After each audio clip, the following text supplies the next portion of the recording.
Assalamualaikum. Waalaikumsalam, mari silakan masuk. Mari silakan duduk. Baik, sebelumnya mari kita perkenalan dulu ya. Saya Siva Fauzia sebagai konselor. Dan nama kamu siapa? Jangan ngurang lagi.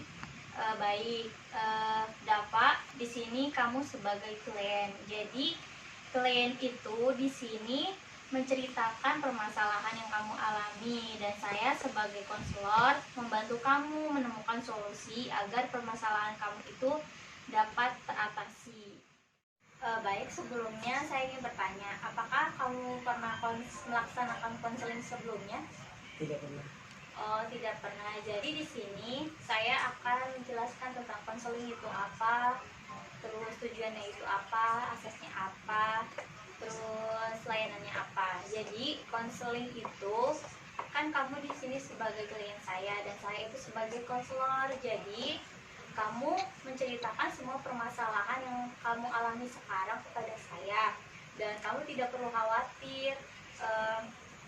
Masalah yang kamu ceritakan kepada saya tidak akan orang lain tahu, karena di dalam konseling itu ada asas kerahasiaan. Jadi yang tahu permasalahan yang kamu alami itu hanya saya, orang lain tidak tahu. Dan ada asas keterbukaan. Jadi semua permasalahan yang kamu alami harus kamu ceritakan kepada saya, tidak perlu ditutup-tutupi dan tanpa paksaan juga. Misalkan kamu tidak mau menceritakan, gak apa-apa. Jadi di konseling itu ada sedikit permainan, di mana di konseling itu ada asas kesukarelaan. Jadi kamu itu dengan sukarela menceritakan semua permasalahan yang kamu alami kepada saya sebagai konselor. Jadi tidak ada yang ditutup-tutupi. Dan baik, di sini kita santai aja ya, senyamannya kamu menceritakan permasalahan kamu kepada saya. Jadi saya lihat muka kamu kayak kurang baik hari ini. Kenapa? Enggak, saya baik-baik saja. Coba ceritakan saja kepada saya permasalahan yang kamu alami, karena di dalam konseling itu ada asas kerahasiaan. Jadi orang lain tidak akan tahu permasalahan yang kamu alami, hanya saya yang tahu. Jadi coba ceritakan permasalahan yang kamu alami sekarang. Sebenarnya akhir-akhir ini saya sering dibully sama teman saya. Dibully? Kenapa kamu bisa dibully sama teman kamu? Saya bingung, cuma gara-gara saya ngasih contekan ke dia, terus saya suka dikata-katain. Karena hanya kamu tidak mengasih contekan kepada teman kamu. Iya. Dan kamu sering diledek sama teman kamu. Iya. Mengapa hal itu bisa terjadi? Karena hanya contekan kamu diledek seperti itu dan dibully. Iya. Baik, kamu dibully karena kamu tidak memberi contekan kepada teman kamu. Ya. Memangnya kamu paling pintar di kelas kamu? Iya, saya paling pintar di kelas saya sering juara. Oh, kamu sering juara dan kamu tidak memberi contekan, jadinya teman kamu membuli kamu. Iya. Sejak kapan teman kamu membuli kamu? Sejak ulangan semester 1 kemarin. Kelas berapa itu? Kelas 8 SMP. Jadi kamu dibully sama teman kamu sejak kelas berapa? Sejak kelas 8 SMP. Sejak kelas 8 SMP. Tapi sebelumnya pas SD gitu kamu tidak pernah dibully? Pernah. Pernah. Karena hal apa kamu SD dibully? Karena sama kayak gitu. Sama juga kayak gitu, gara-gara kamu tidak mau memberi contekan kepada teman kamu. Iya. Lalu sekarang kan kamu sebelum dibully gimana? Sebelum dibully saya ranking terus, setelah dibully saya jadi gak pernah ranking. Oh, jadi sebelum dibully kamu mendapat ranking terus ya di kelas? Iya. Dan sekarang setelah dibully kamu bagaimana? Tidak pernah dapat ranking. Oh, tidak mendapat ranking lagi kamu setelah dibully oleh teman kamu itu? Iya, iya. Lalu sekarang bagaimana perasaan kamu semenjak dibully oleh teman kamu itu? perasaan saya sangat kecewa. Sangat kecewa ya. Terus apa lagi? Sama merasa bersalah. Merasa bersalahnya kenapa? Jadi ya bisa ngasih tahu temen. Tindakan kamu sudah benar untuk tidak memberi contekan kepada teman kamu, karena seharusnya teman kamu itu ketika ulangan belajar tidak perlu mencontek kepada kamu. Jadi waktu kamu dibully itu kamu bagaimana? Saya sangat sedih karena saya tidak bisa bergaul lagi dengan teman-teman saya. Teman-teman saya menjadi meledek saya terus. Jadi saya selalu menyendiri.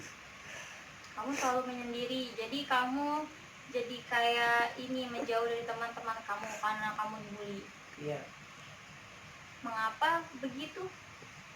Karena saya kalau mau dekat teman-teman saya gimana ya, nggak enak itu. Saya dibully, nanti kalau saya dekat sama teman saya dibully gitu. Jadi semua teman kamu membuli kamu. Iya. Semua teman kamu gara-gara kamu tidak mau memberikan jawaban kepada teman kamu. Iya. Lalu perasaan kamu ketika dibully itu seperti apa? Saya sangat sedih, tidak mempunyai teman, ada rasa menyesal itu harus ada teman. Lalu ketika kamu di rumah, Saya di rumah saya main HP, belajar seperti itu. Teman-teman saya juga nggak pernah ngecek saya akhir-akhir ini. kamu tidak bermain juga dengan teman kamu di rumah? Tidak. Karena apa? Karena itu Kan yang membuli kamu itu teman sekolah kamu kan, bukan teman kamu yang di rumah. teman sekolah saya itu teman yang di rumah gitu, sekolahnya bareng. Oh, jadi teman sekolah kamu itu teman kamu di rumah juga? Iya. Jadi sekarang kamu merasa tidak percaya diri, terus kamu menjadi murung gara-gara dibully itu. Iya. Terus apa yang kamu lakukan? Saya ingin minta maaf, tapi saya tidak tahu caranya bagaimana. Kamu tidak perlu meminta maaf karena kamu tidak salah. Mereka yang salah sudah membuli kamu. Seharusnya mereka tidak seperti itu. Hanya karena kamu tidak ingin memberikan contekan kepada mereka, mereka jadi dibully. Kamu jadi dibully oleh mereka. Terus tidak, saya bagaimana ya? Menurut kamu, apa yang harus kamu lakukan supaya kamu tidak dibully lagi oleh teman kamu itu? Saya tidak tahu, makanya saya minta usul kamu. Baik, jadi menurut saya yang harus kamu lakukan itu kamu harus berbicara dengan teman kamu itu. Berbicara apa ya? Kamu harus berbicara kepada mereka, memberikan pengertian kepada mereka. Mereka jangan sampai membuli kamu lagi hanya karena kamu tidak mau memberi contekan kepada mereka. Oh, seperti itu. Iya, karena itu salah mereka. Mereka harusnya belajar agar bisa menjawab soal-soal ketika ulangan. Jangan sampai mencontek kepada kamu. Iya. Lalu bagaimana perasaan? Saya dulu juga pernah dibully waktu SMA. Jadi saya paham apa rasanya dibully itu seperti apa, perasaannya bagaimana. Menjadi murung, menjadi tidak semangat belajar, jadi prestasi juga menurun. Padahal dulu saya mendapatkan ranking di sekolah. Jadi seperti apa yang kamu alami, saya dulu juga pernah merasakan seperti itu. Jadi saya paham apa yang kamu rasakan. Lalu perasaan kamu sekarang bagaimana?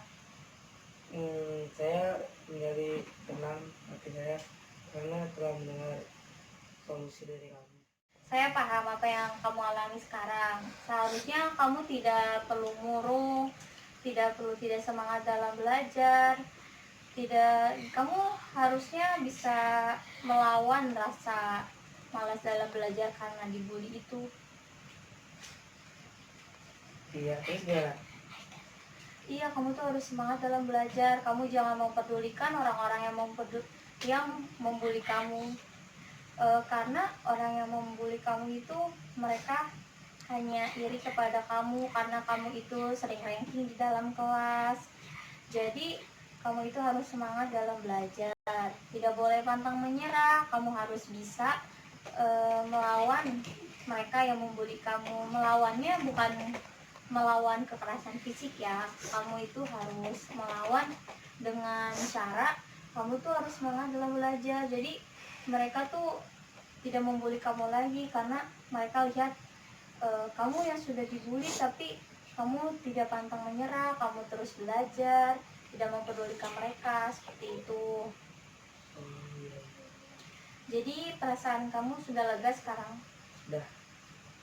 Oh, jadi kamu sudah lega ya. Terus apa yang kamu dapatkan dari konseling kita sekarang Jadi ini? saya mendapatkan pelajaran bahwa kalau dibully itu jangan takut, itu semua masalah pasti ada jalannya.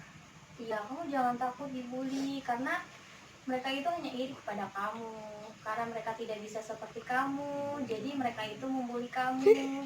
Kan harusnya mereka itu bisa seperti kamu, tapi jangan dengan cara membuli. Cara mereka itu salah, jadi kamu harus semangat, tidak boleh pantang menyerah ya. Iya. Jadi saya rasa kesimpulan dari konseling kali ini, kamu itu harus bisa memperbaiki sikap kamu kepada mereka. Kamu tuh jangan takut kepada yang membuli kamu itu. Kamu tuh harus terus semangat belajar, jangan murung juga di kelas, jangan seperti itu. Jadi saya sudah memahami apa yang kamu rasakan sekarang. Saya dulu juga pernah dibully waktu masih SMA. Jadi saya merasakan apa yang kamu rasakan, bagaimana rasanya dibully itu seperti apa. Jadi menurut kamu apa yang harus kamu lakukan untuk mereka yang sudah membuli kamu? Nih, saya akan melakukan tindakan tapi tidak melakukan kekerasan, melakukan tindakan yang lain seperti saya belajar lebih giat lagi, bahwa saya buktikan ke dia bahwa saya itu bisa dan dia harus lebih bisa dari saya, seperti itu. Jadi selama konseling ini berlangsung, apa yang kamu dapatkan? Jadi saya mendapatkan pelajaran bahwa dibully itu adalah dia sirik kepada kita. Jadi kita harus membuktikan kepada dia bahwa kita itu lebih bisa daripada dia. Jadi kita harus berusaha, karena usaha itu tidak mengecewakan hasil. Bagaimana ya regulasinya? Maksudnya kalau kita berusaha kita ingin dapat ini itu wajada bahwa sebarang siapa yang bersungguh-sungguh maka dapat ia. Jadi kita harus bersungguh-sungguh, kalau kita dapat ini kita ikhtiar, tawakal, berdoa kepada Allah, kita ingin ini, seperti itu. Iya, bagus. Jadi kamu sudah paham apa yang harus kamu lakukan kepada mereka yang sudah membuli kamu. Jadi kamu tidak harus bersikap diam, kamu tuh harus melawan mereka, tapi melawannya dengan sikap kamu yang membuat mereka tidak membuli kamu lagi, karena melihat kamu tidak takut lagi kepada mereka yang membuli kamu tidak murung lagi di kelas maupun di rumah. Jadi kamu bisa berkomunikasi lagi dengan baik, bergaul lagi dengan baik bersama teman kamu di sekolah. Jadi pelajaran kamu pun tidak akan turun lagi, kamu akan mendapatkan ranking lagi seperti sebelum-sebelumnya di semester sebelumnya. Jadi kamu harus memperbaiki diri kamu lebih baik lagi dari sebelumnya.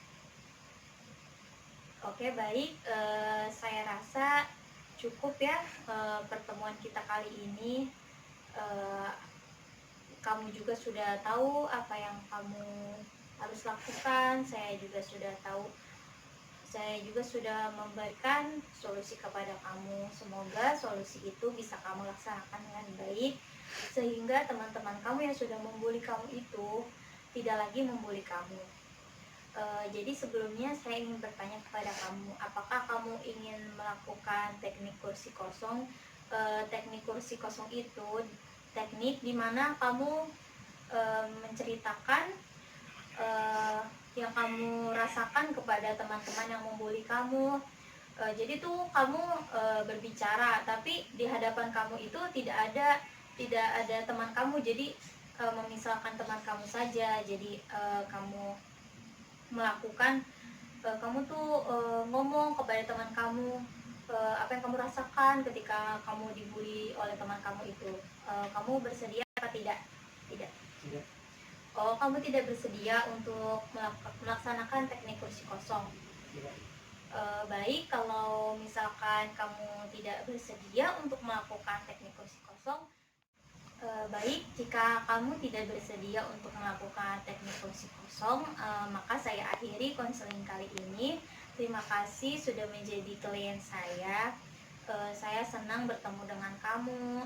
Kamu bisa menceritakan permasalahan yang kamu alami.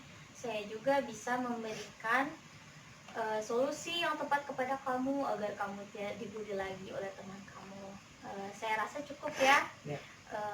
Baik, jika kamu merasa masih kurang lega itu, atau teman-teman kamu masih membuli kamu ketika kamu sudah melakukan itu, maka kamu jangan sungkan untuk meminta saya untuk melakukan konseling lagi. Baik ya, terima kasih. Ya, saya duluan ya pulang ya. Ya, baik.